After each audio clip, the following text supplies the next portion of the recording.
Dans cette vidéo, on va faire un effet très simple. On va faire un effet d'un point A à un point B sur une carte, tout simplement pour montrer, je ne sais pas, par exemple, tes vacances aux Bahamas. Tu es allé d'un bout de l'île à l'autre bout de l'île et tu veux montrer ça sur une carte parce que tu trouves ça génial dans ta vidéo de vacances. Donc, pour faire ça, c'est très simple. Tu peux le faire dans After Effects, tu peux le faire dans plein de logiciels. Moi, je vais te montrer comment le faire dans Fusion 9 ou alors dans la partie Fusion de DaVinci Resolve version 15. À savoir que... Oh, il y a du bordel. Ça, c'est un fond vert. À savoir que si tu le fais avec Fusion ou avec donc Fusion 9, le logiciel qui est autonome tout seul, qui n'est pas rattaché à DaVinci, ou que tu le fais avec DaVinci, tu peux le faire avec les deux. Tu peux le faire avec les deux, c'est pareil, c'est très bien. Pour commencer ce tuto, c'est pas très compliqué. Tu vas tout simplement te munir de DaVinci Resolve 15 version bêta, puisque bon, pour l'instant, il est en version bêta. À savoir que je ne recommande pas l'utilisation de n'importe quel logiciel quand il est en version bêta ou quand la version vient tout juste de sortir, parce qu'en général, il y a plein de bugs et ça fout la merde de partout. Donc, ne te plains pas si tu as des problèmes après avoir fait des mises à jour. Dans DaVinci, tu importes une carte que tu peux trouver sur Internet en tapant carte, par exemple. Et donc là, c'est une carte simplement en .jpeg. C'est pas une carte animée, c'est pas une carte 3D, c'est une carte en .jpeg, tout ce qui est le plus basique. Tu vois que cette carte, elle représente juste la France, donc elle remplit pas du tout mon cadre 16/9. Donc ce qu'on pourra faire, c'est la zoomer, on pourra faire plein de choses. Pour l'instant, nous, on va juste la mettre dans une timeline, comme ici, hein, elle est montée. Je l'ai mis d'une certaine durée, et là, on va dans Fusion, le petit icône, tout simplement le petit onglet ici. Et donc là, on a toujours notre carte, et on voit qu'on a le Media In, qui est ici l'entrée donc de la timeline, et ici, c'est la sortie pour faire le rendu sur la timeline, en quelque sorte. Et donc du coup, on va pouvoir construire notre effet entre ces deux trucs. À ce moment-là, ça peut être pas mal si tu sais un peu ce que tu fais et si tu as un peu suivi d'autres tutoriels sur Fusion. Parce que du coup, sinon, l'interface de Fusion, qu'elle soit dans Fusion ou dans DaVinci Resolve, c'est un peu la même. Mais globalement, tu vas vite être perdu. Je vais te montrer le nécessaire pour que tu puisses faire cet effet, mais je ne vais pas te faire visiter toute l'interface parce que ça va prendre trop longtemps. Globalement, ici, tu as un visualiseur, ici, un autre visualiseur. Donc là, c'est comme un logiciel de montage, rien de très compliqué. Ici, tu as l'inspecteur, comme dans DaVinci Resolve. Ici, tu as le node flow, donc simplement l'endroit où tu as tous tes nodes qui servent, comme dans la partie étalonnage, à faire tes compositions, etc. Une autre chose qui est importante avant de commencer, ici, tu vois la durée du plan. Et là, tu as une espèce de timeline, ou du moins de ligne du temps. Et tu vois qu'on a 0 ici et 0 ici. Donc là, ça veut dire que tout simplement, notre image, et tu peux le voir d'ailleurs aussi ici, 0 et 0, notre image, elle ne dure rien, elle dure 0, puisque tu vois qu'on ne peut pas avancer là comme ça. Et ça, pour faire ton effet, c'est galère, parce que toi, tu ne veux pas que ça dure 0, tu veux pouvoir l'animer dans le temps, tu veux pouvoir faire des trucs super stylés. Voilà, le problème, c'est que là, ça ne marche pas. Donc pour régler ce problème, on va aller dans Edit. Là, dans Edit, on voit qu'on a à peu près 4 secondes 24, donc c'est plutôt pas mal. Et ce qu'on va faire, c'est qu'on va faire un clic droit, et on va faire un New Compound Clip. On fait Create, donc là, je le fais un peu à l'arrache, mais comme ça, il est considéré comme de la vidéo. Donc maintenant, on reclique dessus, on va dans Fusion, et là, tu vois qu'on a bien la timeline complète. Donc ça, c'est le petit hack pour quand tu as des images fixes et que tu ne veux pas te prendre la tête, c'est la solution la plus simple. Je t'invite à faire comme ça. Maintenant, tu peux faire autrement, mais restons simples. On peut donc maintenant commencer à composer notre effet sur notre carte. Pour faire ça, on va simplement déplacer ça, parce que j'aime bien quand c'est ici, voilà. Et donc, ce qu'on va faire, c'est qu'on va cliquer sur ce node ici. On reste bien à 0 là, hein, on est bien à 0. Et donc la première chose qu'on va faire, c'est qu'on va rajouter un outil. Donc ici, on va rajouter un background. Donc tu peux cliquer ici, ça ajoute automatiquement le merge et le background. Tu peux aussi faire Shift, espace, et là tu as la liste de tous les outils. Et donc tu tapes BG, et là tu as un background. Tu fais OK, et il te rajoute un background. Alors là, on vient de créer un background, ça ne nous sert pas à grand chose. Notre image est devenue noire, tout simplement parce que le background, c'est un élément. En fait, on prend un solide, c'est comme si tu avais un solide ou je ne sais pas quel autre élément dans After Effects, mais tu as un élément noir, voilà, c'est un background. Et maintenant, on va lui faire prendre la forme qu'on veut pour pouvoir faire tout simplement le point de départ. Tu sais, le point de départ, c'est toujours un petit drapeau vert ou un petit drapeau rouge, etc. Nous, on va faire un point vert sur la carte qui sera notre point de départ. Je range un petit peu le bazar, comme ça, tout est bien organisé. Donc là, on ne voit plus rien, tout simplement parce que notre prévisualisation, on voit que le petit point ici, il indique que la prévisualisation, elle est ici. Donc ce qu'on va faire, c'est qu'on va devoir faire un masque pour découper ce background et le mettre à la taille, ou du moins dans la forme qu'on souhaite. Moi, ce que je veux, c'est faire un point. Donc je vais ici sélectionner le background, bien entendu, et cliquer ici. Et là, bim, il me fait une ellipse. Donc je vais réorganiser tout ça pour que ça reste un peu rangé. Tu vois, j'aime bien quand c'est en cascade comme ça, que c'est bien propre. Et donc là, je peux bien entendu jouer avec mon ellipse, hein, si je la sélectionne, me mettre sur le bord, la retailler, etc. etc. Seulement, moi, ce n'est pas ce que je veux faire. Je préfère le faire avec un outil de modification, de façon à pouvoir maîtriser différemment l'ellipse. Je vais tout simplement décaler ça, me mettre sur celui-ci, et là, je fais Shift espace, et je vais mettre un XF, qui est un Transform Node. Je fais OK, et donc ce node, il va me permettre, comme on peut le voir ici automatiquement quand il est sélectionné, de changer la taille, de changer l'aspect, de changer plein de choses, notamment la position, etc. Et bien sûr d'animer grâce au point clé qu'il y a ici. Pour l'instant, je vais aller faire la chose la plus importante pour moi, c'est changer la couleur. Donc la couleur, je vais la changer en cliquant sur Background. J'ai bien mon inspecteur d'ouvert ici. Changer la couleur comme ça, à vue. Moi, ce que je veux, c'est du vert. Voilà, voilà, ça c'est pas mal comme vert, on va dire. Et donc du coup, maintenant que j'ai changé la couleur, je peux réduire et la positionner correctement donc sur mon point de départ. Là, c'est le moment très important, on doit choisir le point de départ. Moi, je vais choisir un point de départ, voilà, c'est un exemple. Tu peux choisir ce que tu veux. Là, ce qu'on va faire, c'est qu'on va réduire l'ellipse et la positionner. Donc, je prends mon transform, je le sélectionne. Je vais réduire la taille, voilà, à peu près. D'ailleurs, je vais zoomer sur ma carte parce que sinon, on ne va rien voir. Nous, on va dire qu'on part de Paris. Donc, maintenant qu'on l'a réduit, on peut la déplacer avec les petites flèches comme ça. On peut même la réduire encore un peu. Donc là, je suis à 0,08, on va mettre 0,04. On fait entrer. Voilà, c'est encore un peu gros. On va mettre 2. Voilà, bon, c'est un peu mieux. Et donc là, on va essayer de se positionner le mieux possible sur Paris. Tac, tac. Et du coup, on est bon. On a positionné notre point de départ qui est sur Paris. Le point, il est un petit peu gros encore, donc on va le réduire. Le problème, c'est qu'on ne peut plus vraiment le réduire ici avec la taille. Donc ce qu'on va faire, c'est qu'on va faire un truc exceptionnellement. On va le réduire dans l'ellipse directement.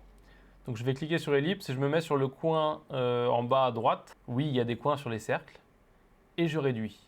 Voilà, comme ça. Et donc là, tu peux voir que ici dans mon transform, ça n'a pas changé donc ma valeur de taille. Et c'est ce qui m'arrange parce que quand je vais vouloir l'animer, je ne veux pas que ce truc-là il soit vraiment dans les 0,005, sinon c'est trop galère. Maintenant qu'on a positionné le rond, qu'il est à la bonne taille, voilà, on va l'animer. Donc on va faire une animation basique, très très simple, juste un petit pop comme ça. Et du coup, bah, ça va nous permettre de donner un peu de vie et de donner un point de départ qu'on voit apparaître, entre guillemets, plutôt qu'un point de départ qui est juste fixe comme ça, c'est pas terrible. Maintenant, pour animer ce rond, on va tout simplement animer le node transform. On n'a pas besoin d'animer le background parce qu'on ne va pas changer la couleur. On n'a pas besoin d'animer l'ellipse parce qu'on ne va pas changer la taille, du moins on va le faire avec le transform. C'est pour ça qu'on l'a mis, c'est pour ça qu'on l'a utilisé, pour pouvoir déplacer et resizer. Et donc ce qu'on va faire, c'est tout simplement, on va aller chercher les keyframes ici. Donc tu vois, on a un genre de petite timeline. On va aller chercher le spline ici. Donc là, ça commence à nous occuper un petit peu d'espace. Donc on peut bien entendu les fermer pour travailler et prendre notre temps pour faire les choses correctement. Donc d'abord, ce qu'on va faire, c'est qu'on va bien regarder ça ici. On va sur le spline faire notre courbe pour faire notre apparition. Donc moi, je me mets au début de la timeline ici. Je vais activer le point clé ici. Tu vois qu'il crée automatiquement, paf, directement ici, un petit point et il me fait une courbe qui correspond au transform 1 qui est ici et la taille. Donc on va gérer que la taille. Maintenant, ce qu'il nous reste à faire, c'est mettre d'autres points pour animer, donc tout simplement l'animation de taille. On se décale un petit peu, on va mettre un point ici, on le fait directement à l'arrache là-dedans. Donc tu vois que là, il est gigantesque, il est beaucoup trop gros. Donc, tac. Ça, tu peux le faire bien entendu dans l'inspecteur aussi directement. Bon, là, je le fais là parce que ça marche aussi.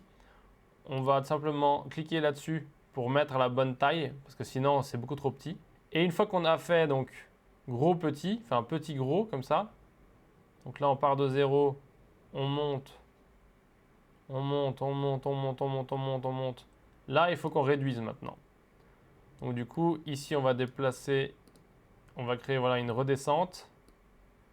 Et on fait un truc du genre, voilà, il va se remettre à peu près à la même taille. On voit qu'ici on est à 0,02.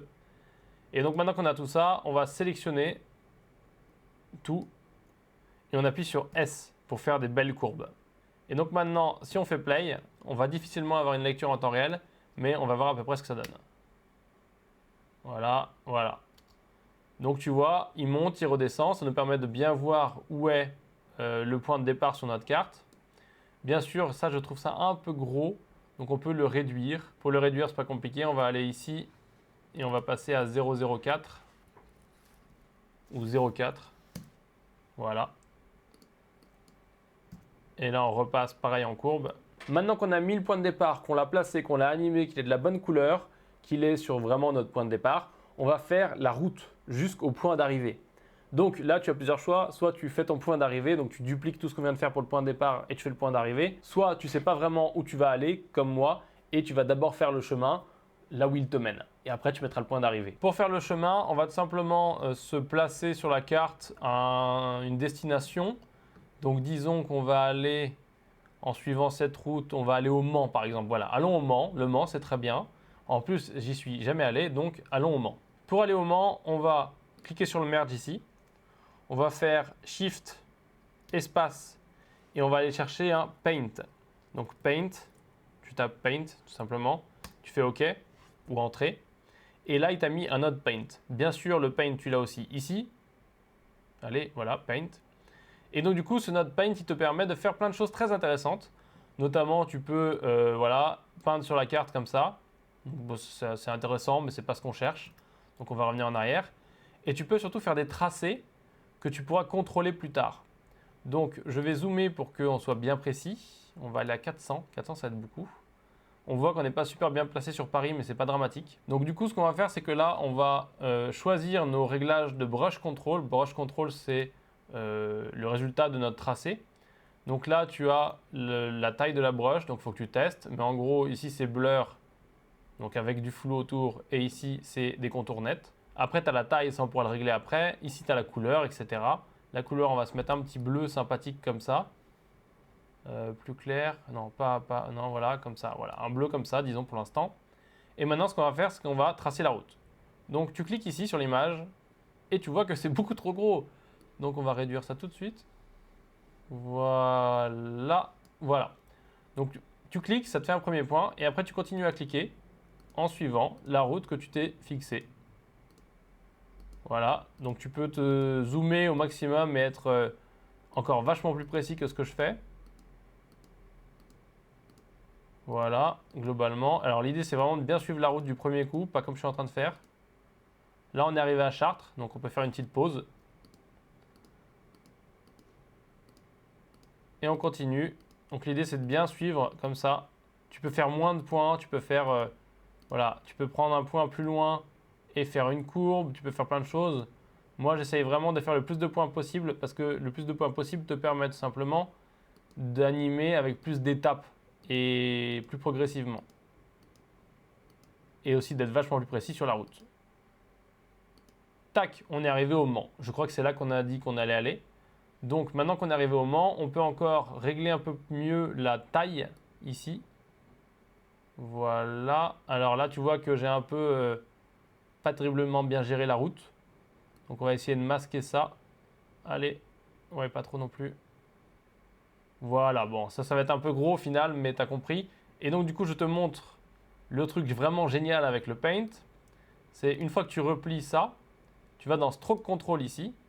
Et là, tu peux faire comme tu peux faire sur les écritures, c'est tout simplement contrôler le tracé. Et donc là, on peut contrôler le tracé. On peut partir de 0 et tracer la route qu'on a fait. Et tu vois qu'il suit toutes les petites bosses. Tu vois, regarde ça, quand on regarde ici, il suit bien toutes les petites bosses. Il suit bien la route. Et donc du coup, c'est très pratique d'avoir fait plein de points parce qu'on est vraiment précis. Donc là, on va pareil animer ce truc-là. On se souvient bien qu'on est dans les splines. Ici, on est à la fin, donc on doit être à 0 ici. Tac, on anime, on est à 0. Et maintenant, on va avancer. On va dire qu'on se le fait en, voilà, allez, jusqu'ici. On trace. On appuie ici pour voir la courbe. Bien sûr, tu peux sélectionner, donc désélectionner ces courbes-là. Sélectionner uniquement celle-ci. La sélectionner comme ça et faire S, hein, pour qu'elle soit plus douce. Une fois que tu as fini ton tracé, que tu l'as animé, il ne te manque plus qu'à faire le point d'arrivée qui peut lui aussi être animé en faisant un pop-up comme ça. C'est pas ce qu'on va faire. On va faire un point d'arrivée simple.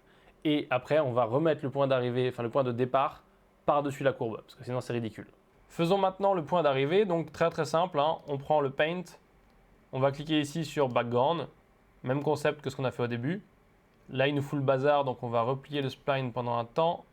On va un peu organiser tout ça. Bim, là on a le background, là on a notre ellipse. On a notre paint, voilà, on va faire ça, voilà, comme ça c'est dans la continuité. Encore une fois, le background, ça nous fait un fond noir comme ça, qui nous met un peu en galère parce que c'est pas vraiment ce qu'on veut. Et je te propose d'ailleurs pour le point d'arrivée de ne pas faire un rond, mais de faire un carré. Donc on va faire un masque carré ici, ou du moins un rectangle. Et donc du coup là on voit toujours rien parce qu'on est en x400, on revient en fit. Et là on va réduire notre masque, donc pareil, j'essaye de classer un peu tout ça pour que ce soit rangé. On va ici faire notre XF, donc le transform, et on va réduire la taille. Donc on va réduire déjà beaucoup. Voilà, on va le positionner à peu près ici, comme ça on peut rezoomer tranquillement. Et on est parti, on fait ça à la bonne taille. Disons que ouais, 0,3, 0,1. Maintenant on peut changer l'aspect, mais tu vois que l'aspect ne change que la hauteur. Donc du coup ça veut dire qu'on va devoir agrandir comme ça, et après on va devoir rétrécir ici. Il faut bien double-cliquer. On met 1, et là on a bien un carré, du moins un carré approximatif qu'on peut déplacer et aller mettre sur le mât. Tac, parfait. On va changer la couleur de ça parce que bah, c'est pas terrible du noir. Donc on va faire un truc un peu rouge comme ça. Et maintenant il ne reste plus qu'une chose à faire, puisque ça on va pas l'animer, puisque tu as vu comment on animait ici. C'est de simplement placer ce point là, le vert, par-dessus la ligne bleue, parce que sinon c'est pas terrible. Donc on va tout simplement prendre ça, on va le couper en faisant pomme X, on va le coller ici, et on va le mettre devant, puisque c'est le point de départ. On va le décaler comme ça, tac, on lui fait une place, et on va le mettre ici. Donc on cut ça en double-cliquant, on repipe comme ça, et comme ça ici. Et comme ça on voit qu'il est bien superposé. Il est toujours mal positionné, donc on va même prendre l'occasion de le repositionner. Puisqu'on sait que la position, on ne l'a pas animée, donc on peut repositionner à ce moment-là. Et en plus, il sera bien positionné sur Paris. Et voilà, avec cette dernière étape, on a toute notre animation. Il y a juste un petit truc à régler, c'est le point d'arrivée qui est tout simplement rouge, ça c'est bon, et qui est déjà là alors qu'on n'est pas encore tracé le chemin, etc. etc. Donc du coup, on va faire en sorte qu'il apparaisse qu'au moment où on est sur le point d'arrivée. Pour faire ça, on utilise la timeline, donc qui est dans Keyframe, ce genre de mini timeline. On va l'agrandir. Et donc là, nous, ce qu'on veut, c'est notre point d'arrivée qui est le merge 2. Et donc, on va décaler tout ça. Pour ça, on va faire un groupe. Donc, on sélectionne, on fait pomme G, ça fait un groupe, très pratique. On va replier le groupe ici. Et ce groupe, on va le décaler comme ça, de façon à ce qu'il soit en action qu'à partir du moment où on est sur le point d'arrivée. Donc, ici, voilà à peu près. Alors, sachant que idéalement, ce qu'il faudrait faire, c'est bien entendu d'avoir peut-être une animation qui est un peu plus longue sur la carte, puisque là, on voit qu'elle est assez rapide malgré tout. Donc, on pourrait peut-être décaler ici un peu le paint. Voilà, là, on va le décaler un peu. On va la faire plus longue l'animation. Voilà, on va la faire jusqu'ici. Donc ça, c'est les points clés, hein, tu vois, c'est très très simple. Ceux-là, on ne les touche pas parce que c'est le départ. Nous, on a animé que la fin. Et donc là, ce qu'on veut maintenant, c'est que ici à 24, apparaisse notre point d'arrivée. Donc on va décaler ça. 24, 25, 20, voilà, très bien. Allez hop. Donc là, on est bon, on regarde. En fait, non, puisqu'on a encore le point ici. Tout simplement parce que là, j'ai retaillé que le groupe et non pas ce qu'il y a dans le groupe. Donc du coup, on va juste remettre ça à 24. On met ça à 24 aussi. On met ça à 24 aussi. Sinon, tu vas avoir des problèmes. Donc vraiment, il faut que tout soit à 24 et il n'y en a pas un qui commence avant. Et voilà. Et donc du coup, maintenant, ce carré n'existe pas avant qu'on soit à 24. Bim. Il nous reste juste une chose à faire, décaler ce groupe et ici, zoomer notre carte, puisque tout simplement, on n'est pas dans la bonne taille. Hein. Ça se voit pas très très bien. Donc ici, on va faire quoi? On va tout simplement rajouter un XF, donc un node de transformation. Encore une fois, on l'a déjà. Et là, on va tout simplement faire un zoom. Donc voilà, sur notre carte, pour qu'elle prenne une petite partie de l'espace quand même. Et ce qu'on peut faire, c'est accompagner toute notre animation ici d'un zoom sur la carte. Donc tout simplement, on va animer encore une fois ici. Là, on va le faire à vue d'œil comme ça. Où est-ce que notre tracé se fait? Ok, notre tracé, il n'a pas commencé. Là, le tracé, il commence. Et le tracé, il arrive là. Donc on va faire un zoom qui dure à peu près le tracé. On va essayer de voilà, zoomer un peu comme ça. Donc ce qu'on va faire, c'est qu'on va ici mettre un point sur centre. On va se repérer comme ça. Voilà, on va le décaler. Parfait. Maintenant, on a fini l'animation. Donc on peut faire play, la regarder en lecture en temps réel pour ajuster les timings et faire en sorte que tes zooms, tes animations et tout ça concordent bien ensemble et soient bien dans le timing de ton montage, etc. Malheureusement, je ne peux pas te montrer ça parce que j'enregistre mon écran avec QuickTime en même temps que je fais la capture. Et donc du coup, c'est pas idéal et ça prend beaucoup de ressources, donc je ne peux pas faire la lecture en temps réel de façon qualitative. Donc je vais faire un export et je te montre ce que ça donne. L'animation est vraiment très courte. Je fais play. Et voilà, tu vois le tracé. Tu vois qu'on a tout ce qu'il faut. C'est plutôt cool. Si je te la repasse au ralenti, on a le tracé et le point apparaît. On a le zoom, ça paraît plutôt cool. Donc tu vois, l'effet est plutôt réussi. Maintenant, effectivement, comme tu l'as compris, tu peux faire 1000 choses différentes. Tu peux mettre des petits drapeaux. Donc tu peux récupérer des drapeaux en point JPEG, en point PNG, les animer, etc. Tu peux faire tes propres dessins. Tu peux faire plein de choses. Ce que je veux vraiment te montrer et ce que je veux te donner comme outil, c'est la procédure et comment exécuter cette tâche, comment faire cette tâche. Le côté artistique, je te laisse gérer et je te laisse le prendre en charge parce que ça va être trop personnel et c'est vraiment ce que toi tu aimes bien. Tu peux faire des schémas de couleurs différents, tu peux faire plein de choses différentes. Ce qui compte, c'est que maintenant tu sais comment on fait et du coup, ben, il ne reste plus qu'à partir en vacances, aller d'un point A à un point B, revenir avec des images, monter un film et faire une carte.